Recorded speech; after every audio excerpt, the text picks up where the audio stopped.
बिस्मिल्लाहिर्रहमानिर्रहीम। अस्सलाम वालेकुम। आज से हम अल्लामा इकबाल ओपन यूनिवर्सिटी का एक कोर्स शुरू करने जा रहे हैं जो है बिज़नेस मैथमेटिक्स। इसका कोर्स कोड है 5405 या 1409। ये बीएस में भी होता है, बीकॉम में भी और एडीएस में भी। तो आज इसका हम पहला चैप्टर स्टार्ट करने लगे हैं। उसके बाद इसकी असाइनमेंट्स 5 ईयर पेपर लास्ट जो हो चुके हैं वो भी सॉल्व करेंगे फुल एक्सप्लेनेशन के साथ, लेकिन पहले इसके चैप्टर्स कवर करेंगे ताकि आपके कॉन्सेप्ट क्लियर हो जाए। तो इसका पहला चैप्टर है प्रोबेबिलिटी थ्योरी। अब प्रोबेबिलिटी का क्या मतलब है? जैसे हम कह देते हैं प्रोबेबली इंग्लिश में, उसका मतलब होता है शायद। तो प्रोबेबिलिटी में भी हम एक अंदाज़ा लगा रहे होते हैं कि एक चीज़ के होने का कितना चांस है। शायद होता है, एग्जैक्ट हमें नहीं पता होता। एग्जैक्ट भी आ जाती है कभी कभी 100% भी, लेकिन ये परसेंटेज में हमें बता देती है कि कोई इवेंट कितने % उसका होने का चांस है या नहीं होने का। ठीक है, तो इसमें पहले कुछ डेफिनेशंस हैं। अब प्रोबेबिलिटी में पहले है प्रोबेबिलिटी स्पेस। अब प्रोबेबिलिटी थ्योरी में पहली चीज़ हमारे पास प्रोबेबिलिटी स्पेस। ये 3 चीज़ों पर मुश्तमिल होती है। वो कॉल्ड द ट्रिपलेट, यानी 3 इसमें एलिमेंट हैं इस सेट के, omega, F and P. Omega यहाँ हमारे पास है सैम्पल स्पेस, एफ जो है ये सिग्मा फील्ड है और पी जो है ये प्रोबेबिलिटी मैयर है। ये 3 चीज़ें आती हैं प्रोबेबिलिटी स्पेस में। अब इन तीनों चीज़ों को बारी बारी डिफ़ाइन करेंगे। पहली है सैम्पल स्पेस, यानी कि ये इसकी अलामत है, इसे पढ़ते हैं ओमेगा। ओमेगा अब इसे डिफ़ाइन कैसे करते हैं? The sample space for an experiment is the set of outcomes S such that any experiment और trial results in one and only one element of the set S. यानी sample space में क्या आएगा? ये सबसे पहले तो एक सेट है। तो सेट में जो एलिमेंट होते हैं वो डिस्टिंक्ट होते हैं।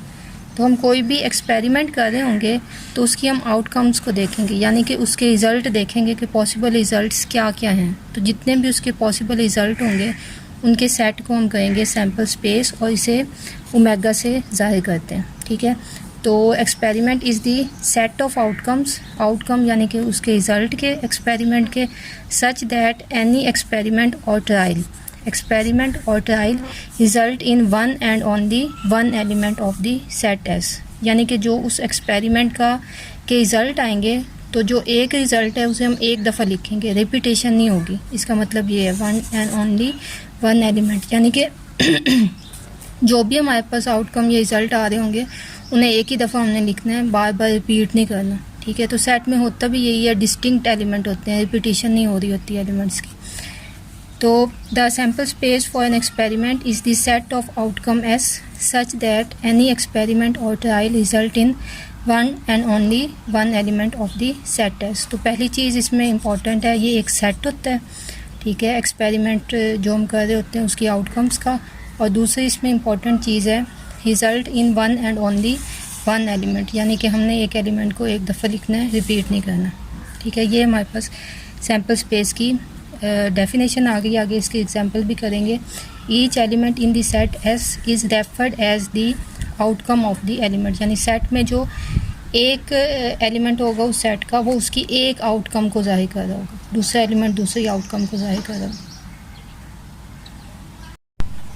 अब इसकी फर्स्ट एग्जांपल है एग्जांपल 1।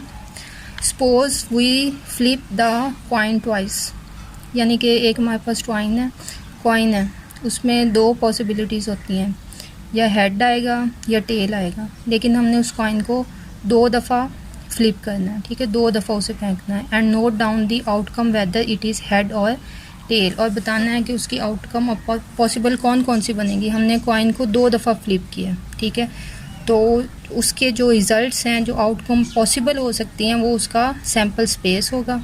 तो वो ऐसे आएगा। यहाँ एच जो है वो हेड को ज़ाहिर कर रहा है।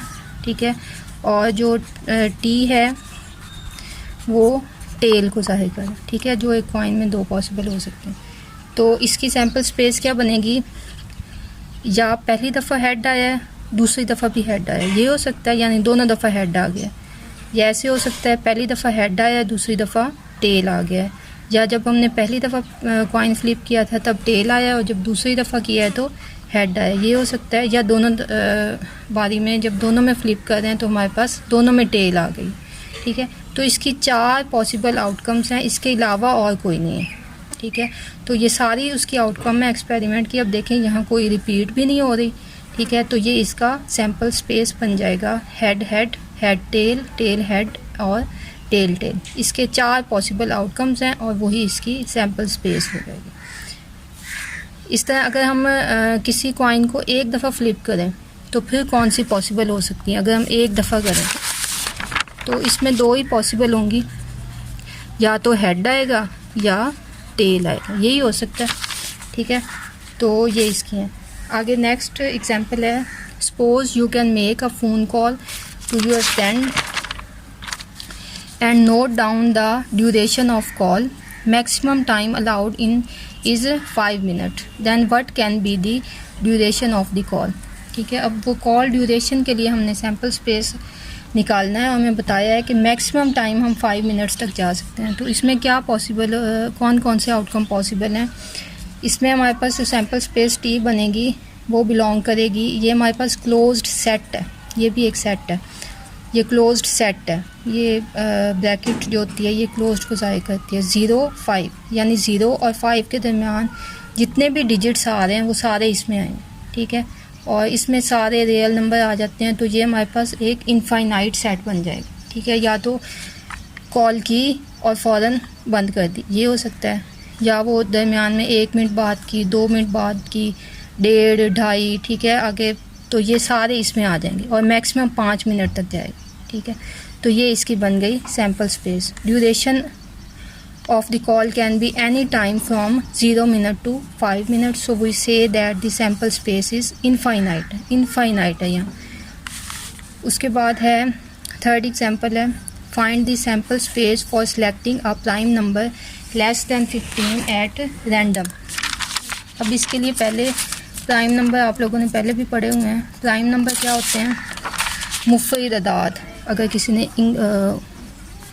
उर्दू मीडियम में पढ़े, मुफ़रद अदाद, ठीक है, प्राइम नंबर्स, इसे P से डोनेट करते हैं। अब ये कौन से नंबर होते हैं, ये वो नंबर होते हैं जो सिर्फ अपने आप पे तकसीम हो रहे होते हैं या 1 पे पूरा तकसीम हो रहे होते हैं, ठीक है, या 1 पे होते हैं अपने आप पे और किसी पे ये तकसीम नहीं हो रहे होते। ऐसे आप कह सकते हैं कि ये सिर्फ अपने टेबल में आते हैं और किसी टेबल में नहीं आते। जैसे हमारे पास ये 2 से स्टार्ट होते हैं, 2 सिर्फ अपने टेबल में आ रहा है और 1 के टेबल में आ रहा है। फिर 3 है इस तरह, ठीक है, ये भी किसी और टेबल में नहीं आता, किसी और पे डिवाइड नहीं होता, नंबर पे पूरा डिवाइड नहीं होता। डिवाइड तो कर लेते हैं लेकिन पूरा नहीं होता। फिर 4 नहीं आ सकता, ठीक है, क्योंकि 4 2 के टेबल में आ रहा होता है, 2 पे डिवाइड हो रहा होता है, ठीक है। उसके बाद है 5 आ जाएगा इसमें, ठीक है, वो किसी और पे डिवाइड नहीं होता।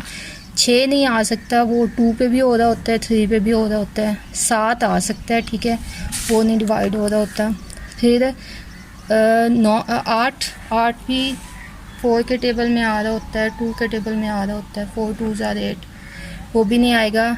9 भी नहीं आएगा, वो 3 पे डिवाइड हो रहा होता है, 3 से 9। फिर इधर 10 भी नहीं आएगा, वो 5 पे भी हो रहा होता है, 2 पे भी।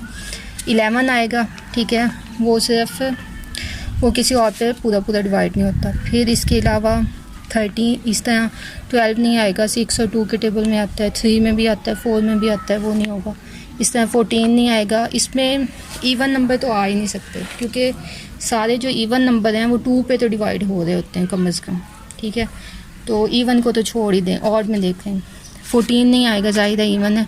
15 भी नहीं आएगा, वो 3 में भी आता है, 5 में भी आता है। इसके अलावा आगे 16 नहीं आएगा, 17 आएगा, 19 आएगा। इसके बाद 20 नहीं आएगा, 21 भी नहीं आएगा, वो 3 और 7 पे आ रहा होता है। 22 भी नहीं आएगा, 23 इस तरह, ठीक है। ये सारे होते हैं हमारे पास प्राइम नंबर। इस एग्जांपल में हमने सैम्पल स्पेस बनानी है for selecting a prime number less than 15 से जो छोटे प्राइम नंबर हैं उनको हमने सेलेक्ट करना है, ठीक है। तो ये सारे हमने लिखे हैं। ये 17 से पीछे वाले ले लें, ये वाले, ये हमारी सैम्पल स्पेस बन जाएगी प्राइम नंबर की। 2 3 5 7 11 13, ये सैम्पल स्पेस 2 3 5 7 11 13। तो ये हमारी सैम्पल स्पेस बन गई प्राइम नंबर्स की जो कि लेस दैन 15। ठीक है, उसके बाद इसकी एग्जांपल 4 है, find the sample space for selecting one letter from the word mathematics. अब मैथमेटिक्स में से हमने ऐसी सैम्पल स्पेस बनानी है जो यानी कि इनमें से किसी एक लेटर को हम सेलेक्ट करने के हमारे पास कितने पॉसिबल आउटकम्स हो सकते हैं। ठीक है, इनमें एक मैथमेटिक्स ये एक वर्ड है, इसमें ये सारे लेटर्स हैं MATHE। ठीक है, ये सारे आगे ये लेटर्स हैं। तो एक लेटर सेलेक्ट करने की क्या पॉसिबिलिटी है, क्या क्या आउटकम्स आ सकते हैं। या हम M ले सकते हैं, A ले सकते हैं, T ले सकते हैं, H। ठीक है, तो लेटर्स लेने की क्या क्या आउटकम्स हैं। तो देखें ये आ गया, M आ गया, A आ गया, T आ गया, H आ गया, E आ गया, फिर आगे M है। ठीक है, M को दोबारा नहीं लिखा हुआ क्योंकि इसकी डिफ़ाइन में हमने कह दिया था कि कोई मतलब एलिमेंट रिपीट नहीं होना चाहिए। ठीक है, M हमने पहले लिख दिया इसलिए दोबारा नहीं लिखेंगे। A भी लिख दिया पहले, वो भी दोबारा नहीं लिखेंगे। उसके बाद आ जाएगा T भी हमने पहले लिख दिया है। ठीक है, वो नहीं लिखेंगे।